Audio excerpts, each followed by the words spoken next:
Oke, semuanya, selamat datang. Hari ini kita bakal ngobrolin sesuatu yang kedengarannya berat, tapi saya janji ini bakal seru banget. Kita akan bongkar satu kata yang kadang bikin orang agak, gimana ya, jiper, teologi. Yuk, kita mulai. Tunggu dulu, Prof. Jujur ya, dengar kata teologi tuh yang kebayang langsung buku-buku tebel berdebu di perpus, bikin ngantuk. Emangnya ini beneran penting ya buat kita-kita yang bukan pendeta atau akademisi? Pertanyaan yang bagus banget. Dan jawabannya justru kebalikannya. Buang jauh-jauh deh bayangan soal perpus yang ngebosenin itu. Anggap aja teologi itu kayak kita lagi dapat peta harta karun buat kenal Tuhan lebih dalam lagi. Ini bukan cuma buat para ahli, ini petualangan pribadi buat kita semua. Oke, jadi pertanyaan besarnya, kenapa kita harus repot-repot? Emang sepenting apa sih teologi ini buat kehidupan kita sehari-hari? Coba deh bayangin, tiap kali kamu punya pertanyaan soal iman, misalnya, gimana sih cara doa yang benar? Atau, kenapa ada penderitaan? Masa iya kamu harus baca lagi seluruh Alkitab dari Kejadian sampai Wahyu cuma buat cari satu jawaban? Wah, nggak bakal kelar-kelar kan? Seperti kata teolog Wayne Grudem, hidup kita ini terlalu singkat buat itu.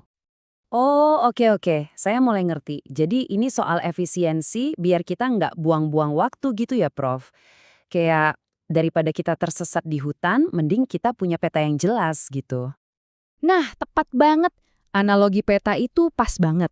Sekarang, yuk kita bedah lebih dalam lagi. Sebenarnya teologi sistematis itu apa sih? Gampangnya gini, anggap aja kita lagi nyusun puzzle raksasa. Jadi secara formal definisinya begini. Tapi intinya tuh kita nggak cuma asal comot 1-2 ayat yang kita suka aja. Bukan gitu. Teologi sistematis itu ngajak kita bertanya, apa sih yang seluruh Alkitab ajarkan tentang satu topik tertentu? Jadi semua potongan informasinya kita kumpulin, kita susun, biar jadi satu kesimpulan yang utuh dan nggak sepotong-sepotong. Nah, ini dia nih analogi kuncinya. Alkitab itu ibarat sebuah puzzle super besar. Setiap ayat itu satu kepingannya. Teologi sistematis itu, ya cara kita nyusun kepingan-kepingan itu. Kalau kepingannya pas, gambaran besarnya jadi kelihatan jelas banget. Tapi kalau kita salah pasang, wah, gambarnya bisa jadi aneh, bahkan menyesatkan. Penting banget kan?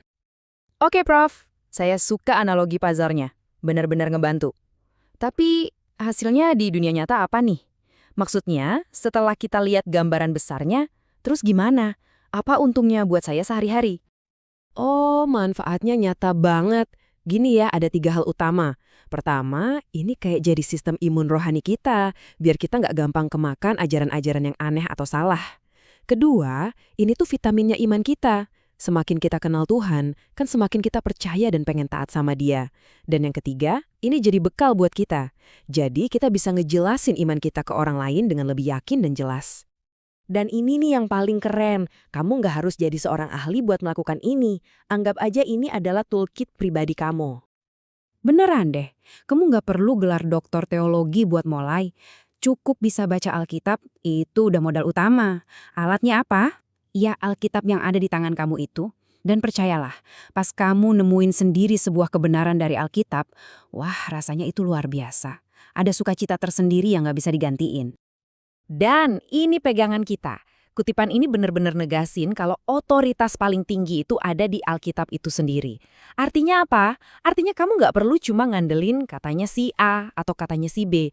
Kamu punya kuasa buat ngecek dan menguji semuanya sendiri. Langsung dari sumber utamanya.